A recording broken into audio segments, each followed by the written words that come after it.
Hi guys, ఎలా ఉన్నారు? Cinema ఇండస్ట్రీలో 2-3 సంవత్సరాల కన్నా కనీసం ఒక్క హిట్ కొట్టాలని మిగతా హీరోలు తెగ కష్టపడుతుంటే ఏకంగా వరుసగా 8 హిట్లు కొట్టాడు. అతను ఎవరో తెలుసా? Natural star Nani. అయితే అందరికీ అర్థం కాని విషయం ఏంటంటే నానికి వరుసగా హిట్లు ఎలా వస్తున్నాయి. మీరు గమనిస్తే బ్యాక్గ్రౌండ్ ఉన్న చాలామంది హీరోలు లైక్ అక్కినేని అఖిల్, అల్లు శిరీష్ వీళ్ళ వల్ల కూడా కావట్లేదు ఒక్క హిట్ కొట్టడం. కానీ ఎలాంటి బ్యాక్గ్రౌండ్ లేకుండా వచ్చి వరుసగా 8 హిట్లు కొట్టాడు. ఎలా సాధ్యం? టాలీవుడ్లో కొంతమంది హీరోలు ప్రతి సంవత్సరం ఏకంగా 2-3 సినిమాలతో వస్తున్నా సరే ఒక్క హిట్ కూడా రావట్లేదు. ఈ పర్టికులర్ హీరోస్ హిట్లు చూసి దాదాపు 5 సంవత్సరాలు అయిపోయింది. కానీ మన న్యాచురల్ స్టార్ నాని అన్న మాత్రం మ్యాక్సిమం టైమ్స్ హిట్ కొట్టాడు. నాని అన్న మాత్రమే హిట్ ఎలా కొడుతున్నాడు అని మేము థింక్ చేసినప్పుడు మాకు కొన్ని విషయాలు తెలిసాయి.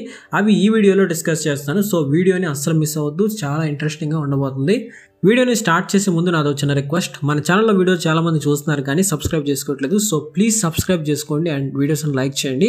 వీడియోలోకి వెళ్ళే ముందు ఒక క్వశ్చన్, నాని అన్న యాక్ట్ చేసిన ఫిల్మ్స్లో మీకు ఇష్టమైన సినిమా ఏది? కింద కామెంట్ సెక్షన్లో మాకు చెప్పండి, మేము తెలుసుకుంటాం. వీడియోలోకి వెళ్తే, do you know how importance A hit is to A hero?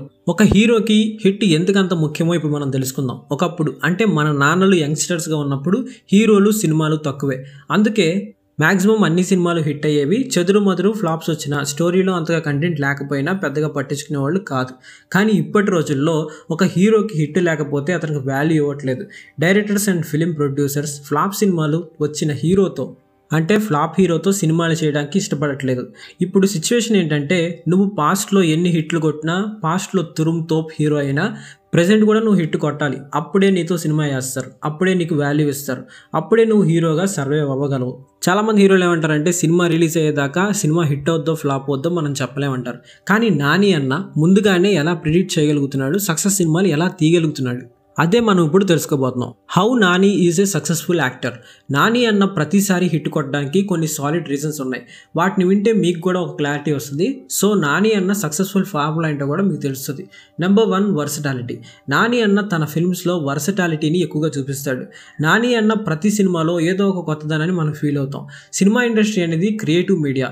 ఇక్కడ సర్వైవ్ అవ్వాలంటే మనల్ని మనం ఎప్పుడూ కొత్తగా చూపించుకోవాలి. ఇది మాత్రమే కాదు, ప్రతి సినిమాలో వచ్చే క్యారెక్టర్ కూడా కొత్తగా ఉంటుంది. అందుకే యాక్టర్ అనేవాడు ప్రతి సినిమాకి కొత్తగా పుట్టాలి. ఇక్కడ ఫెయిల్ అయిన హీరోనే మన Vijay Devarakonda.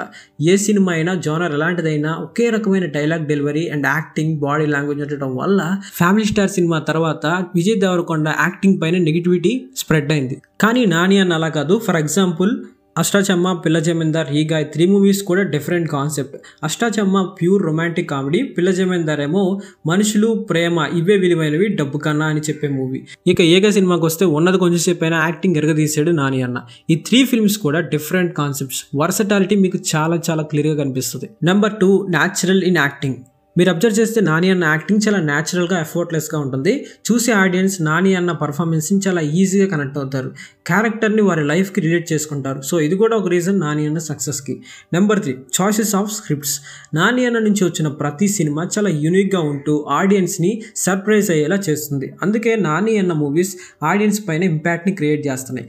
For example, last 4 films చూస్తే కనుక, Shyam Singh Roy cinema periodic romantic drama film, and next Ante Sundaraniki pure rom com romantic comedy movie, and next వచ్చిన దసరా కానీ, హాయ్ నాన్న కానీ, ఇవన్నీ కూడా డిఫరెంట్ కాన్సెప్ట్స్. ప్రతి స్క్రిప్ట్లోనూ ఒక యూనిక్నెస్ ఉంది. Number 4, collaborate with innovative directors. Nani అన్న చేస్తున్నది మిగతా వాళ్ళు చేయలేనిది ఒకటి ఉంది, అదే న్యూ డైరెక్టర్స్తో కొలాబరేట్ అవ్వటం. నాని అన్న కొత్త డైరెక్టర్స్తో వర్క్ చేయడం వల్ల ఇన్నోవేటివ్ ఐడియాస్ బయటకు వస్తాయి, మూవీలో కొత్తదనం కనిపిస్తుంది. ఇక్కడ నా ఉద్దేశం కొత్త డైరెక్టర్స్కి ఛాన్స్ ఇవ్వాలి, ఇస్తేనే సక్సెస్ వస్తుందని కాదు. ఎందుకంటే అందరు డైరెక్టర్స్ టాలెంటెడ్ కాదు. టాలెంటెడ్ డైరెక్టర్స్ని కనిపెట్టడమే ఇక్కడ main task. For example, Dasara movie director Srikanth Odela Nani గారిని కలిసి స్టోరీ చెప్పాడు. నాని అన్నకి స్టోరీ బాగా నచ్చింది. అయితే ఈ సినిమా కొత్త డైరెక్టర్ తీయగలడా, హ్యాండిల్ చేయగలడా అని డౌట్ వచ్చింది. కొంత అమౌంట్ ఇచ్చి ఒక సీన్ షూట్ చేసారమన్నాడు, అండ్ ఆ సీన్ నాని అన్నకి నచ్చింది. సో ప్రొసీడ్ అయ్యారు. కొత్త డైరెక్టర్స్కి ఛాన్స్ ఇవ్వడం వల్ల మాత్రమే దసరా కానీ, హాయ్ నాన్న కానీ ఇలాంటి మూవీస్ వచ్చాయి, హిట్ అయ్యాయి. ఎవరనుకుంటారో ఒక న్యూ డైరెక్టర్ దసరా లాంటి సినిమా తీస్తాడు అండ్ 100 crores కొడతాడు అని. అది నాని అన్న కెరియర్లోనే ఫస్ట్ 100 crores కలెక్ట్ చేసే మూవీ అవుద్ది అని.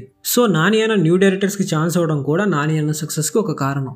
Number 5 consistency and taking risks. Nani అన్న మాత్రమే కాదు, ఏ హీరో అయినా కన్సిస్టెన్సీని మెయింటైన్ చేయగలగాలి, అప్పుడప్పుడు రిస్క్ కూడా తీసుకోవాలి, అప్పుడే నిలబడగలరు. నాని అన్న తన ప్రతి ఫిల్మ్ని, ప్రతి డైరెక్టర్ని, ప్రతి స్టోరీని చాలా తెలివిగా జాగ్రత్తగా సెలెక్ట్ చేసుకున్నాడు. వేసే ప్రతి అడుగు చాలా కేర్ఫుల్గా వేసాడు. తీసుకున్న రిస్కులు కూడా చాలా జాగ్రత్తగా క్యాలిక్యులేటెడ్గా తీసుకున్నాడు. దానికి పర్ఫెక్ట్ ఎగ్జాంపుల్ దసరా. చాలామంది వద్దన్నారు, వర్కౌట్ అవ్వదన్నారు, అయినా ఒకసారి క్యాలిక్యులేటెడ్గా థింక్ చేశాడు. దసరా సినిమా నమ్మాడు, హార్డ్ వర్క్ చేశాడు, డెడికేషన్తో పనిచేశాడు. ఫైనల్లీ రిజల్ట్ ఏంటి? 100 crores దాటిన మొదటి సినిమా దసరా. అందుకే అన్న దసరా సక్సెస్ మీట్లో చెప్పాడు, మీరు ఏదైనా నమ్మితే దానికోసం పనిచేయండి, ఒకరోజు మీరు ఖచ్చితంగా దాన్ని రీచ్ అవుతారు. So this is the video. Thanks for watching. Love you.